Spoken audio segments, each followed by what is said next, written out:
Pemirsa, jangan lupa subscribe YouTube channel Official iNews dan nyalakan loncengnya.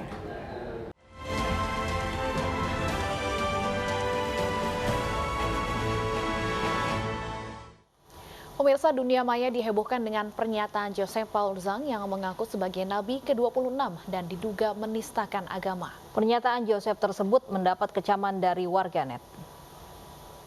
Gue kasih sayang Mbak lu gue udah bikin videonya, cuman kok nanti dikira saya sombong lagi ya kan. Saya udah bikin videonya tantangan loh, ini sama si Nandar, sama Amir Al-Qodri, sama Andi Christian. Yang bisa laporin gue ke polisi, gue kasih uang loh. Gue kasih uang. Yang bisa laporin gue ke polisi penistaan agama, nih gue nih nabi ke-26, Joseph Paul Zhang. Jagat maya dihebohkan dengan pernyataan seorang pria, Joseph Paul Chang, yang mengaku sebagai nabi ke-26. Pernyataan disampaikan melalui forum diskusi video berjudul Puasa Lalim Islam. Tak hanya mengaku sebagai nabi, Joseph bahkan menantang warganet untuk melaporkannya ke polisi. Polisi pun bereaksi dan melacak keberadaan Joseph Paul Chang. Menurut kabar Reskrim Komjen Agus Adrianto, Joseph Paul Chang kini masuk dalam buronan kepolisian. Terkait kasus ini, PBNU mengimbau agar masyarakat tidak terprovokasi.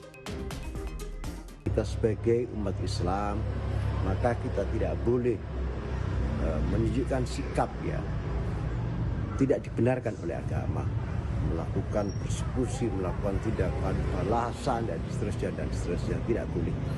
Serahkan itu kepada kepolisian.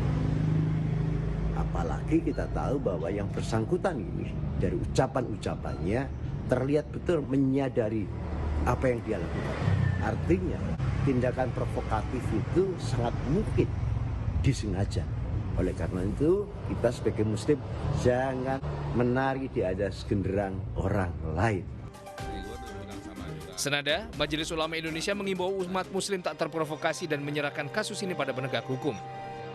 Ya, itu poin yang kedua adalah karena ini merupakan tindakan radikal kiri yang saya minta harus diusut tuntas supaya kita menaruh kepercayaan kepada kepolisian yang secara profesional. Terima kasih. Terima kasih.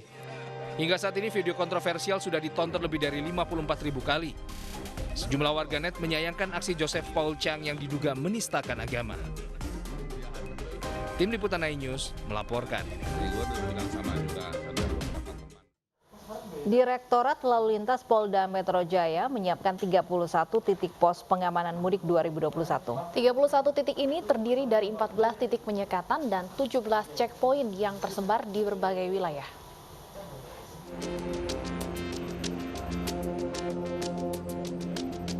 Jajaran Ditlantas Polda Metro Jaya memetakan 31 titik penyekatan selama larangan mudik 6 hingga 17 Mei mendatang. Penyekatan dilakukan di jalan arteri, ruas jalan tol hingga jalur tikus. Titik utama penyekatan akan dilakukan di gerbang tol Cikarang Barat. Selain itu, penyekatan akan dilakukan di jalan alternatif bagi para pemudik yang menggunakan sepeda motor. 14 titik lainnya ada di Cikupa, ada di Bitung, ada di gerbang tol di Bitungnya. Ada 14 titik yang sudah kita hitung, termasuk gerbang-gerbang tol yang menuju ke arah Cikampek itu nanti akan kita tutup. Termasuk pada tanggal 6 elevated itu juga akan kita tutup. Kenapa? Karena pemeriksaannya ada di bawah di kilometer 31 yang barusan tadi kita lihat. Setiap pos penyekatan akan dijaga oleh petugas selama 24 jam dan seluruh pengendara yang melintas keluar Jakarta akan diperiksa. Berikut 31 titik jalur penyekatan meliputi Jakarta Barat, Jakarta Timur, Jakarta Utara, Jakarta Selatan, Bekasi Kota, Bekasi Kabupaten,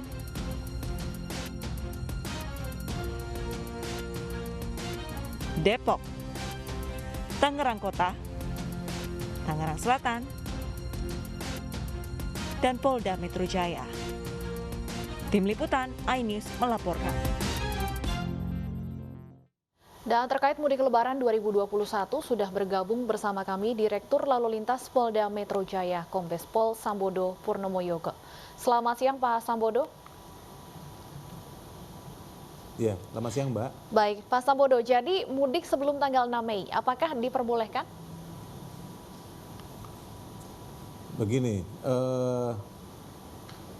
peniadaan mudik itu berlaku tanggal 6 sampai dengan tanggal 17 Mei berdasarkan surat edaran dari gugus tugas COVID-19 nomor 13.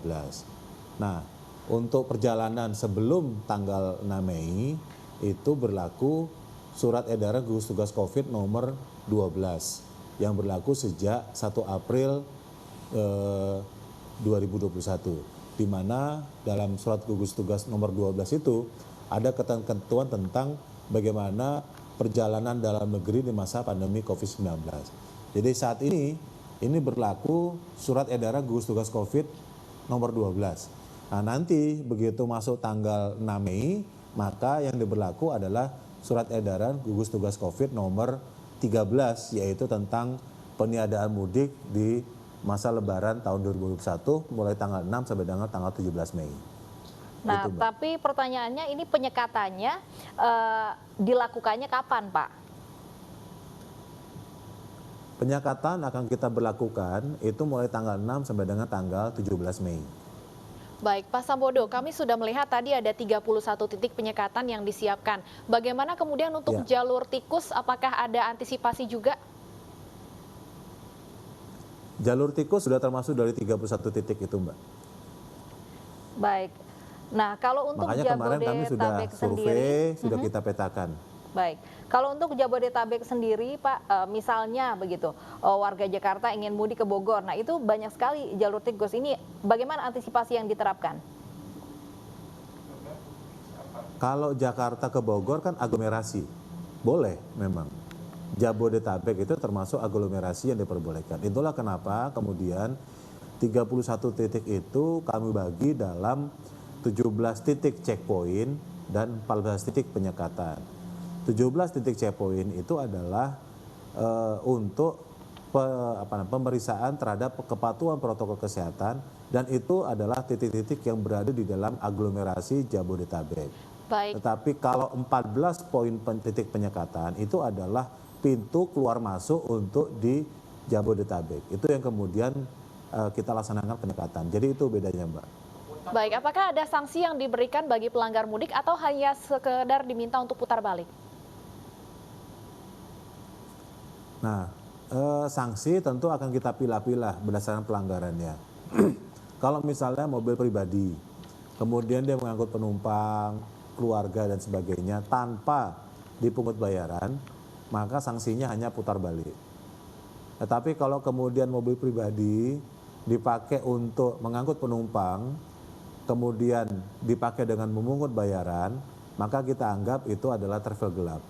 Maka pelanggarannya adalah pasal 308 Undang-Undang Lalu Lintas, dan itu kendaraannya nanti kalau ketangkap sama kita, penumpangnya kita kembalikan, kemudian kendaraannya akan kita sita dan kita tahan sampai paling tidak sampai dengan tanggal 17 Mei. Demikian juga misalnya truk memang diperbolehkan selama dia mengangkut logistik.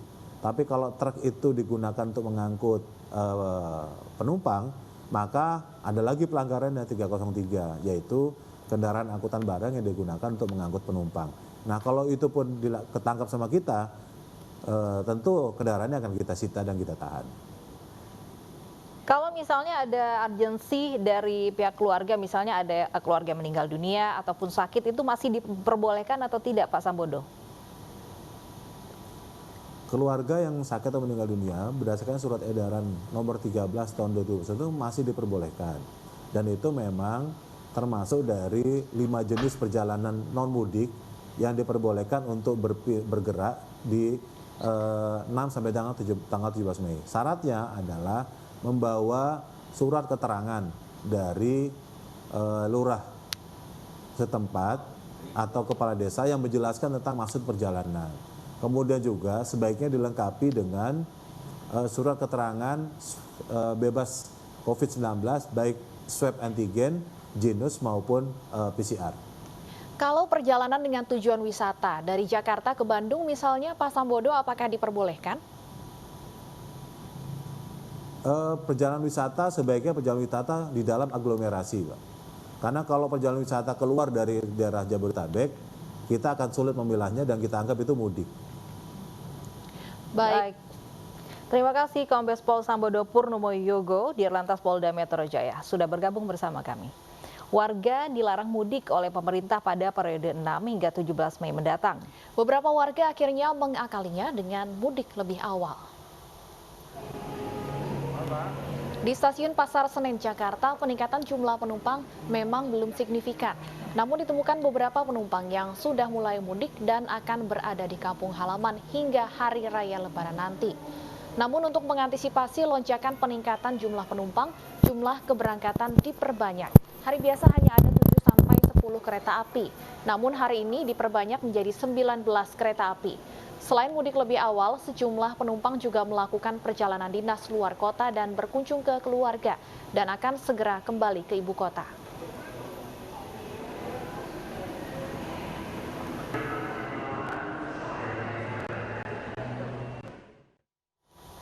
Menteri Tenaga Kerja Ida Fauziah meminta para pekerja migran yang bekerja di sejumlah negara untuk tidak mudik Lebaran tahun ini. Menurutnya, pandemi COVID-19 masih berlangsung dan perjalanan yang jauh rawan tertular virus corona.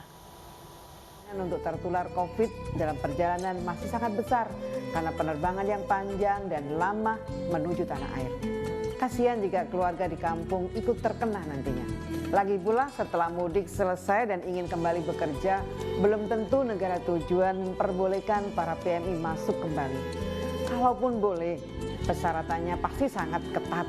Teman-teman harus lulus tes PCR, harus dikarantina 2 minggu dan sebagainya. Maka bersabarlah dulu. Uang lebaran untuk anak-anak bisa ditransfer. Hadiah-hadiah bagi mereka bisa dikirimkan lewat pos. Banyak cara yang aman untuk menunjukkan cinta dan rindu kita kepada keluarga.